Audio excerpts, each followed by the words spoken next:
Our first topic we want to hit this morning is, does science conflict with Christianity? Let me just say a word about how we approach this as Christians. Sometimes as Christians, we get pushback from people that aren't in the church, and people say things like, well, I'm not a Christian, I believe in science, or I don't believe in God, I believe in evolution, or, it's just some of the craziest things I hear people say.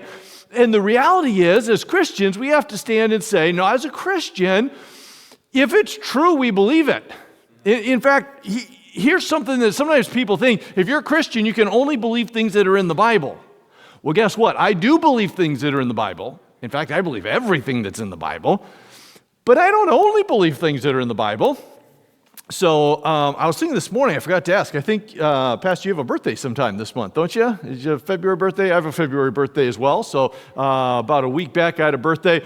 Guess what? My birthday, I was born February 4th of 1983. That's my birth date. I don't have a Bible verse to prove that, right? How many of you don't have a Bible verse to prove when you were born? Is that okay? You don't need a Bible verse to believe that, right? I have a passport. I have a driver's license. I have a birth certificate, right? I have a birthday. So here's how I say it sometimes. Everything that is in the Bible is true, but not everything that is true is in the Bible. So my birthday is true, but it's not in the Bible, right? If I were to ask you, how does gravity work? Actually, I don't know how gravity works in Canada. In America, we use metric systems. We don't use metric, we use the imperial. So we say 9.8 feet per second squared acceleration. That's how we describe gravity. I don't know whatever that would be in the metric system. Well, guess what? It's not in the Bible, is it? But it's still true. So how do you agree with that? There's truth that's not in the Bible, but everything that's in the Bible is true. Sometimes I say, you got to understand how we get to this. Sometimes I say, the Bible is all true, but the Bible is not all truth. Like, all truth isn't in the Bible, but all that is in the Bible is true. Now, guess what that does for us as Christians? This is a really big thought, but it's a foundational principle for Christianity. And here's what we have to be solid on, is the fact that as a Christian, we're not afraid of truth in any way.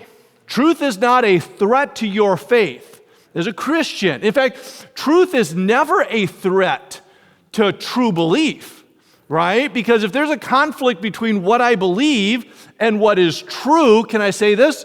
The problem isn't with what is true. I don't want to kind of form what I believe to be true. I don't want to form what is true, in my opinion, based on what I believe. I, in fact, want to go the opposite way on that road. I want to form what I believe around what I know to be true, right? So as a Christian, that's how we approach this. A Christian doesn't exclude truth. A Christian isn't afraid to learn things. Sometimes I'll talk to a Christian and they feel like, well, make sure you don't learn too much about this, or maybe you wouldn't want to go into that field because if you read too many books or you get too many degrees or you learn too much about this, it might damage your faith. Well, here's the reality. I don't go to bed at night afraid of new discoveries in science or archaeology or history or some field of study, because what if I wake up tomorrow and there's some new discovery that invalidates my faith? Because if what I believe is true, and I believe that it is, then truth will eventually verify Scripture and reveal false beliefs, right? So as a Christian, here's what we believe. We believe that not everything you can find out about God is in the Bible. In fact, you don't even need a Bible to know that God exists. And while I could, I think, argue that just logically, that's actually something the Apostle Paul says in Romans chapter 1 and verse number 20. So if you have a Bible, you could turn there. I'll have it on the screens as well. Romans chapter 1. This is the Apostle. If you know much about Scripture, Paul was a Pharisee who was persecuting the church and met Jesus in a vision on the road to Damascus. And he says here in verse number 20, "For the invisible things of him from the creation of the world are clearly seen, being understood by the things that are made, even his eternal power and Godhead, so that they are without excuse." According to Scripture, these invisible things of God are clearly seen through creation. In other words, the Bible says that you don't need a Bible to know that God exists. The Bible says that God's existence can be seen from creation. The fact that we live in a world that is the creation of God is pointing everybody back to God. And we know this because around the world and throughout ages, people had this belief in God, right? People without the Bible, people with the Bible, the Old Testament, pagan people. There's this idea that there's something out there, there's some kind of creator, and now we have science behind it, and we're looking very specifically at what is it in our world. How did this get here? How did life begin? How do we understand the beginning of the universe? And all of these questions, as we ask them, the more we learn, the more we realize that, you know what? This is pointing us right back to God. Now, the reality is some people think that science will never be able to point us back to God. Some people think that science and God are just in different worlds entirely. If you want to believe in God, that's fine. If you want to be a scientist, that's fine. It's just you got to kind of keep them separate. It's like you kind of keep God in your right pocket and keep science in your left pocket. They don't need to mix, but you can kind of carry them both around.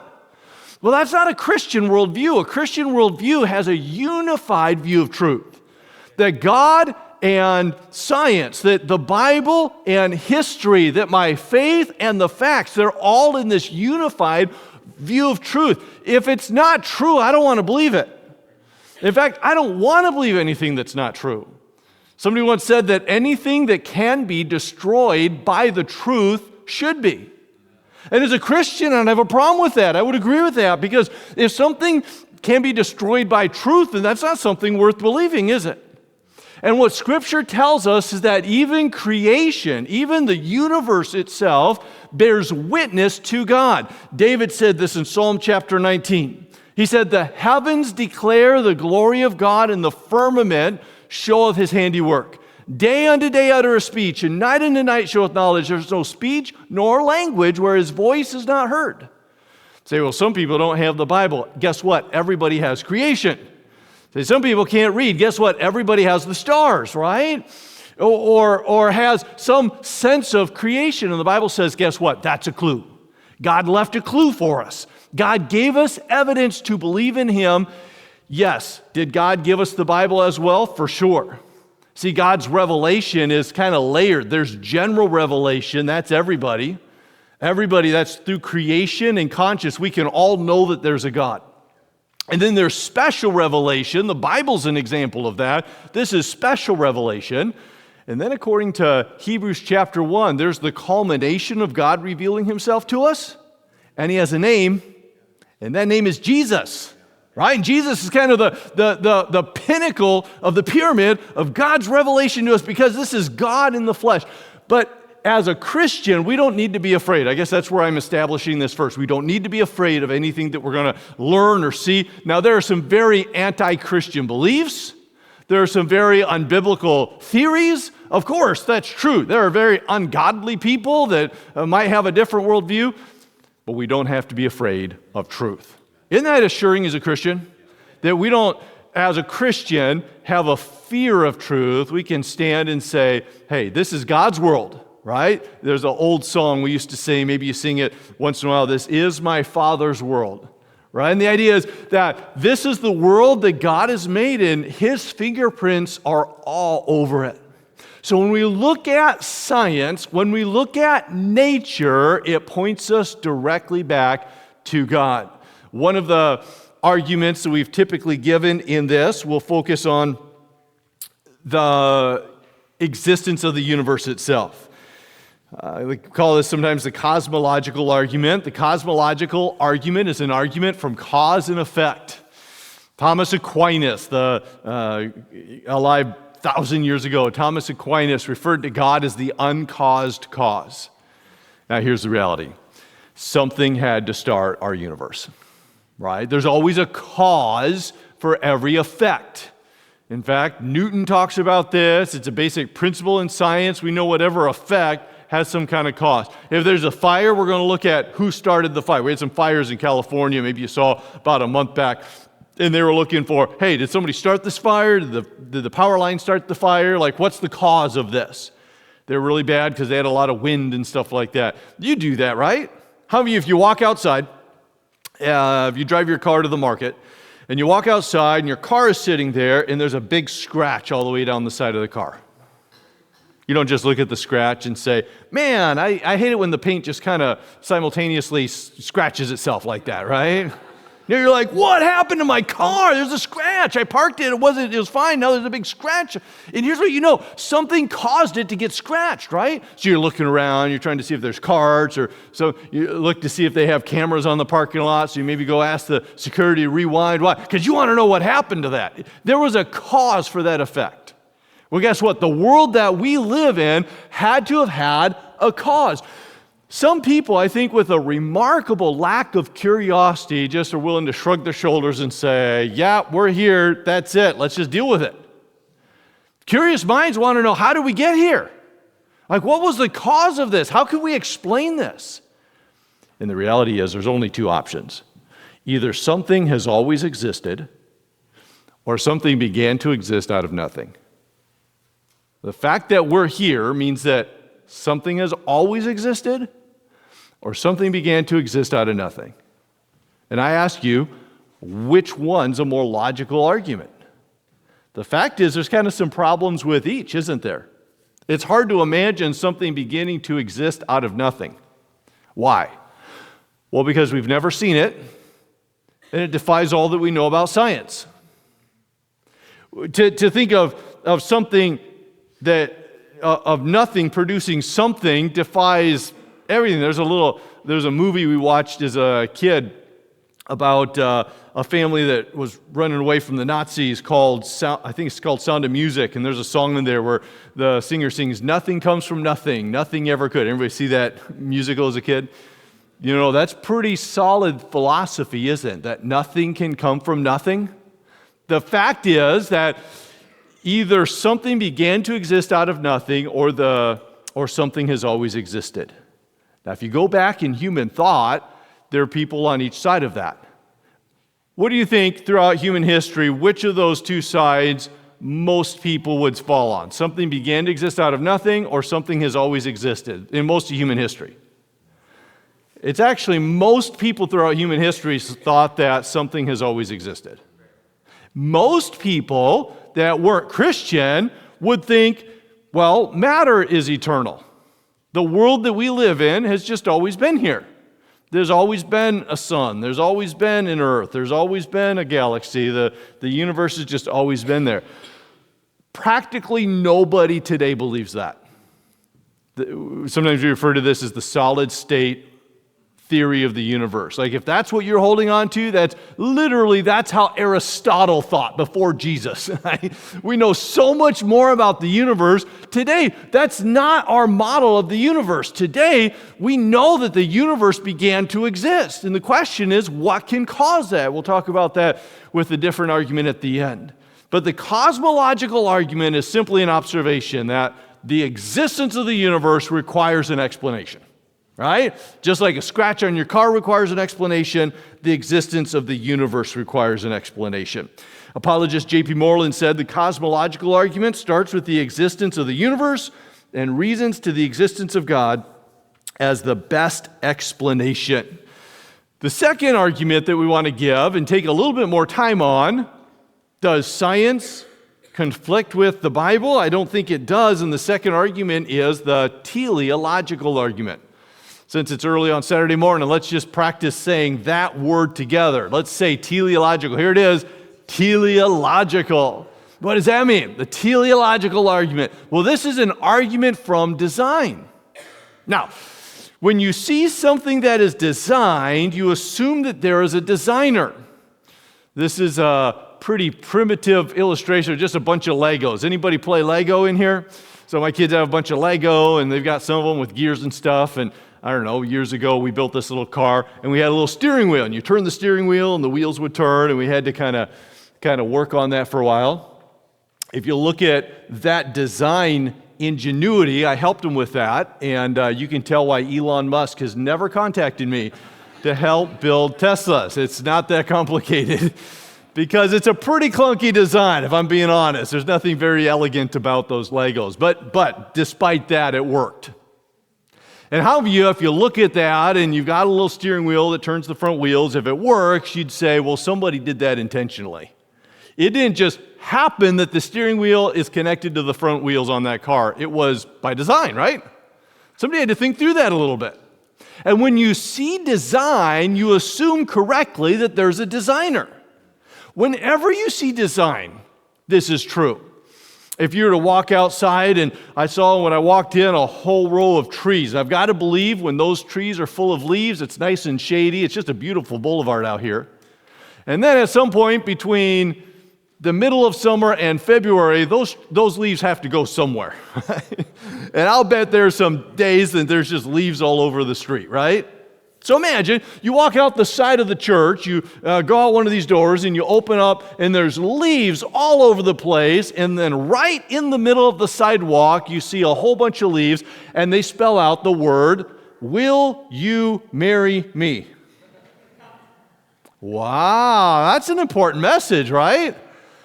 Who is that message for, right? They talking to me? Is this somebody else? You might want to back up in case there's a photographer somewhere. Like if you see the leaves on the sidewalk say, "Will you marry me?" You're not going to say, "Vancouver has the strangest wind patterns." I tell you what, the weather here is just inexplicable, right? It's just weird, right? No, you're going to look at that and you're going to know that's a message. That's intended for someone. Why? Because only minds make messages.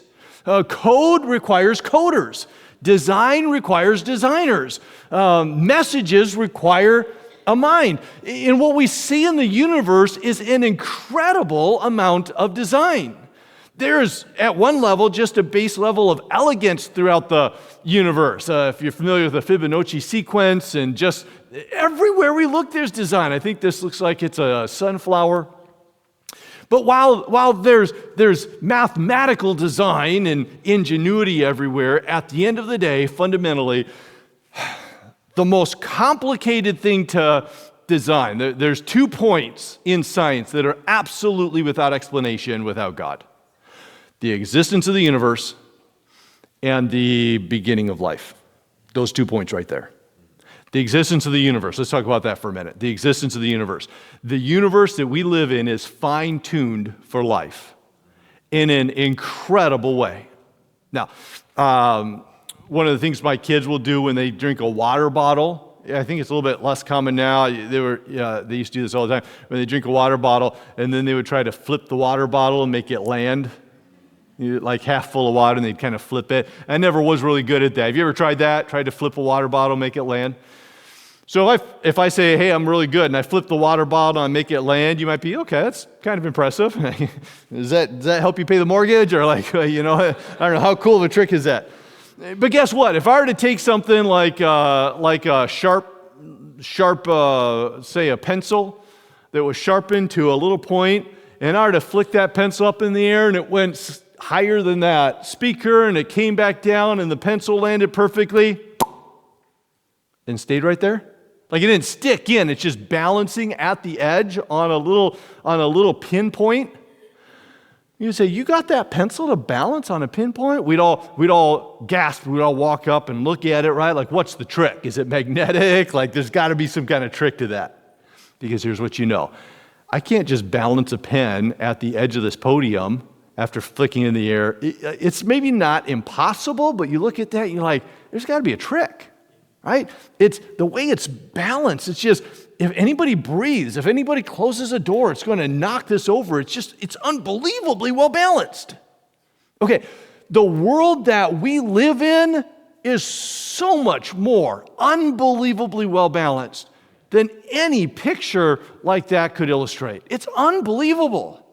In fact, if you were to take just the 4 main constants of the strong and weak nuclear force, the gravity and the electromagnetic, the magnetic attractional force, the 4 main attractional laws in the universe, just those 4 right there are so well designed, they're so finely tuned, it defies imagination. In fact, a lot of people in science today are recognizing that this is a huge problem for science. When we talk about the beginning of life, we have a similar problem. Life cannot be explained from any naturalistic solution. Let's talk about just life for a minute. It's been calculated that a single enzyme being formed through random processes is 10 to the 40,000th power.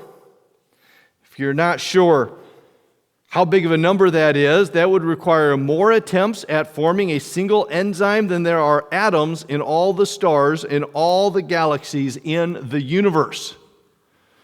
That's unbelievable. The idea that somebody would look at the universe and conclude, yeah, that just happened. You can reach that conclusion, but let me say it plainly, it's not because of the evidence, it's in spite of the evidence.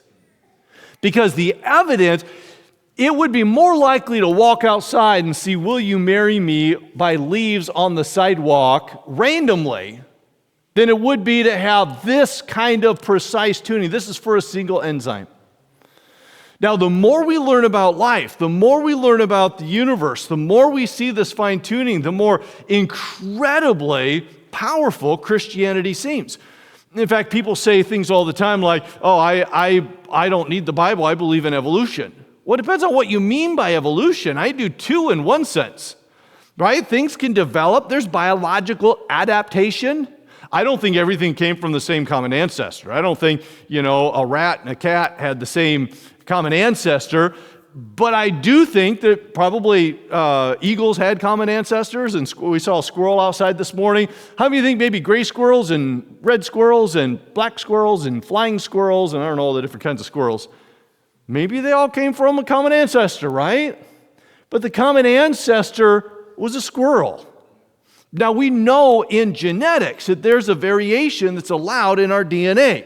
If you have questions about this, we can talk about this maybe in the Q&A. But there's a level that we can have variety. In fact, this is well established. Stephen Jay Gould of Harvard University, a 10-year professor of zoology, said that when you go back in history, you find in the fossil record two features. You find stasis and sudden appearance in the fossil record. And he says under stasis, what he means is when you see evolution in the fossil record, evolution is kind of back and forth and directional. It's not hierarchical between one form of animal and the next level. The fossil record actually shows horses get bigger and smaller based on climate and food source and how much water. But there's a oscillating evolution back and forth as they adapt to their environment and readapt to their changing environment, but they're not becoming a different kind of animal. So yeah, there's some kind of evolution. People sometimes look at you like you're an idiot if you believe in creation. Like, haven't you seen the evidence for evolution? Yeah, I've seen all the evidence for just about all the evidence for evolution. And guess what? I believe what you can show me. I believe that dogs have different kinds of dogs. This is our dog, lives at our house. We call him Snickers. He's a Yorkie poo, cross between a Yorkshire Terrier and a poodle. And if you're wondering what he's eating, we've got the weirdest dog. He loves carrots. Anybody have a dog that likes carrots? I didn't know that was a thing until this dog, he just loves carrots. Every night he's waiting at the refrigerator. He wants a carrot. This is Snickers. He looked a little bit more, his color was like a Snickers bar when we got him, so he kind of got that name and then lost some of his darker hair. But the reality is, you look at a dog like this, and Snickers is a breed of dog that didn't exist 100 years ago. He's hypoallergenic. He's what we call a lap dog. He doesn't shed. He's bred to be a pet, to be honest. Sometimes people say, oh, good, you have a dog. That's got to help the safety of your house a whole lot. No, this is not a guard dog. He's an alarm dog, right?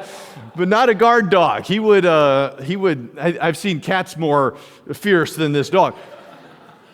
But guess what? This breed of dog didn't exist 100 years ago because he was bred for specific characteristics to make him a good pet, indoors mainly, right? He does not like to be outside, left outside either. But here's the reality. Survival of the fittest doesn't explain arrival of the fittest. Right? If you're talking about biological adaptation, if you want to talk about some microevolution, if you want to show survival of the fittest, by the way, as a Christian, I affirm all of that. We can see it happening. We're talking about science here. But to take a leap from that to assuming that, oh, it didn't come from anything, it just happened into existence, that I'm going to need some evidence for, right? The fossil record doesn't show that. I quoted Stephen Gould a minute ago from Harvard. He's an atheist. He's a non-believer. And he abandoned the Darwinian account of evolution because of paleontology, because of the evolutionary record.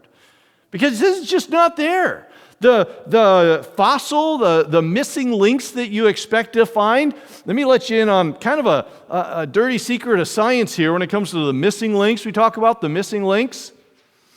We're not missing links in the fossil record. How many of you heard the phrase before, missing links? We're not missing links. We're missing the whole chain. Like the whole chain is gone. When I say missing links, you get the idea that it just about connects. Could you imagine if I had a big iron plate bolted on the door and a chain here and another chain anchored to that wall, and I got both sides of the chain and I got it up and I was going to try to put it together, and you ever get those muscle shivers when it's kind of, I'm trying to get it together and I'm missing a link, right? That's not the fossil record. I'm not missing the link. What am I missing? The link is the fossil, the link is the species. The link is a horse and eagle and squirrel. We've got the species. What are we missing? We're missing the entire chain. It's remarkable. How is it that we can look at the world that we live in and just assume that life came from non-living matter? There's no explanation for it. The reality is, the more we learn about it, the better designed it is, and the stronger the biblical case for creation seems to be.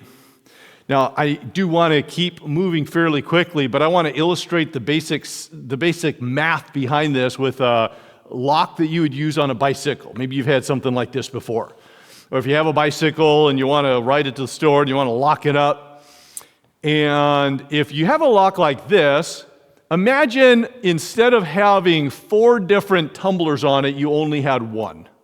From 0 to 9. So there's 10 different sections. If you only had one of those. If you only had one, it would be a really bad bike lock, wouldn't it? Because if you randomly selected a number and tried to open it, what's the chance you'd get the right number? 1 in 10, right? You follow me there? Now watch what happens though if you go from 1 to 2, if you add a second of those tumblers. Now you've got one that's 1 to 10, and you've got a second one from 1 to 10. What's the chance that you randomly get the right combination on the first try? Now. That's math. Here's how you do it. 1 over 10 times 1 over 10. 1 times 1 is 1, 10 times 10 is 100. You would have a 1 in 100 chance if you double it, it quadruple, or it gets bigger by tenfold because it's another factor of 10. See how that works? Okay, so if I go for 1, I've got 10. If I have 2, I have 100. If I put a third unit on there, now it's what? These are easy because we're going by tens, right? Just keep adding zeros.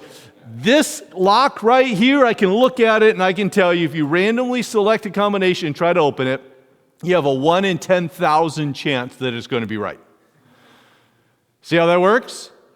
Now here's what's amazing. The more we learn about life and the more we learn about the nature of our universe, we keep finding additional things that have to be perfect. So it's not like we're learning more and more and it's becoming easier and easier to not believe in God. In fact, we're learning more and more and it's becoming more difficult to not believe in God. People are having a hard time explaining this because there's literally, it defies logic to assume that a world that we live in like this just happened into existence. Now, we're kind of casual. It's Saturday morning. Let me pause. Let me ask from the floor. Does anybody know?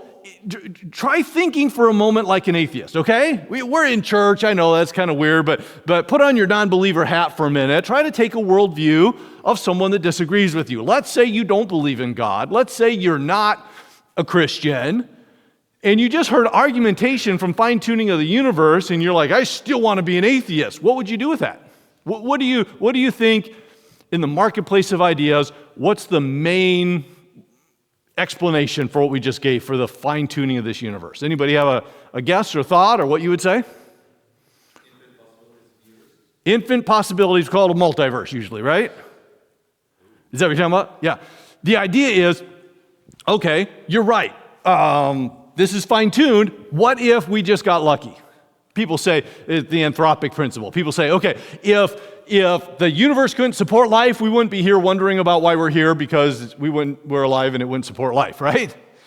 It's kind of like Richard Dawkins talked about this principle. He says, hey, if you've got a guy that's some criminal standing there in front of a firing squad, and 20 yards away you've got 5 marksmen, take aim and fire, and they all miss. The criminal looks around and says, oh, good night. Against all odds, I'm still alive.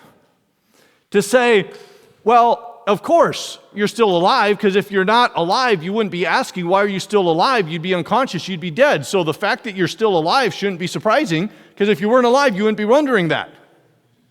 Say, what? That's how the anthropic principle is. The anthropic principle, the idea that, yeah, we're here as life, and we can see the world. If the world couldn't support life, we wouldn't be here to have those thoughts. This leads to that multiverse theory that, okay, our universe is impossibly, almost infinitely well designed. But what if you had an infinite number of universes? What if there was our universe and then there's 10,000 million billion, almost an infinite number of other universes? If you had that many universes, you'd eventually get one that appears to be fine-tuned. There's 2 massive problems with the multiverse theory. One of them is, it doesn't simplify your explanation for existence, it compounds it, almost literally infinitely, right? If explaining the existence of a universe is challenging, try explaining the existence of an infinite number of universes. What causes that, right? Maybe that's God. You still have to explain ultimate origins. There's a second problem with the multiverse, and that is you can't prove it. If you can measure or taste or weigh or quantify a characteristic, guess what? It's a part of the universe you inhabit. That's what science does. So science, when you go from science and you look out and you say, oh, maybe there's a different universe out there that we can't detect. Hold on. If you can't detect it, then it's a different universe. I think I took the slides out. I kind of wish I'd left them in now, but there's an article in The Atlantic in September of 2022 where an atheist took on this problem of the fine-tuning argument. And he says in that argument, he says there's 2 ways to explain fine-tuning. There's the theological explanation, intelligent design. And then there's the scientific explanation, and that is multiverse. And then at the end of the article, he said, but here's the problem. The multiverse is undetectable from our universe through scientific instrumentation. So it has to be accepted or rejected, and I quote, by faith alone. Don't tell me there's a theological explanation and then over here this is the scientific explanation. If you have to accept it by faith, right? In fact, Philip Ball from Nature magazine, in dealing with some of this argumentation, wrote years ago, our universe is so unlikely that we must be missing something. And the reality is, the fine-tuning of our universe that leads us to this teleological argument shows that not only does science not contradict God, it provides perhaps the best case for God. Here's the idea. J. Warner Wallace was a detective for the LAPD, Los Angeles Police Department, for years. He was a cold case detective. He's an atheist. Some of you might know his work. He's actually written some books now. He came to Christ later in his life, and he wrote Cold Case Christianity. But J. Warner Wallace said, when you go to a crime scene and there's a body in a room, the first question you have to ask is the explanation for that death inside the room or outside of the room? If it's, a rope and the guy hung himself, or if it's some kind of obvious suicide, the explanation for the death is inside the room, right? But guess what? Some crime scenes, many crime scenes, the explanation for what you see inside the room points outside of the room, right? Guess what? The world that we live in, the explanation for inside the room, our universe, points to outside of the universe. Just like a crime scene, all the evidence might be, somebody's dead, but the evidence is the explanation's out there. The same is true for our universe. We see all of this evidence and all this design. What's the best explanation? The best explanation is out there, right? The evidence for the supernatural is embedded in the natural. The evidence for the spiritual is embedded in the material, right? The evidence for God is embedded in creation. This is not really a scientific argument, but I'll mention briefly a moral argument for God's existence. We've already seen kind of the scientific case. The moral argument is all of us know that there's such a thing as right and wrong. Now, if God didn't exist, it wouldn't be objectively right or wrong. But we know that there is such a thing as right and wrong. We're very aware of the fact that there are things that are commendable and not commendable, things that are good and things that are bad. This last couple months ago, my brother went to a place, I think it's Denmark, where, I was going to say Corrie ten Boom, is that the name? Corrie ten Boom hid Jews, and there's a book, probably some movies out too, called The Hiding Place. A lot of you know the story, at great risk to herself, hid a bunch of Jews from the Nazis. Ended up, if you know the story, going to concentration camp, living in terrible conditions in the Nazi concentration camp. Her sister died in concentration camp. She actually didn't die, but she buried her sister. Her family died. There's a museum there you can go and see today. When you hear of somebody like Corrie ten Boom, you know that she acted morally and with courage, right? And we know that the genocidal Nazis were the bad guys. Everybody knows they're the bad guys, right? We have such a strong feeling about that. We have such a strong reaction to that because we know that there's a right and a wrong, a just and an unjust, but the question is, how can you justify that? You realize there's no equivalent to that in the animal kingdom? Like if you see ants fighting other ants, you don't think that one of them is a evil colony and the other one's a benevolent colony? We don't use those kind of words, do we? When eagle grabs a fish out of the lake or out of the ocean and eats a fish, we don't say, oh, that's an evil eagle, right? Evil eagle. That just creates bad pictures in my mind, an evil eagle. I don't know, maybe such a thing exists. No, we don't use that terminology when we're talking about nature. Why? Because they don't have that moral capacity that you and I do. You and I have a moral capacity that is a reflection of God's image in us. We have the ability to act like God or unlike God, to act in a way that is right and in a way that is wrong.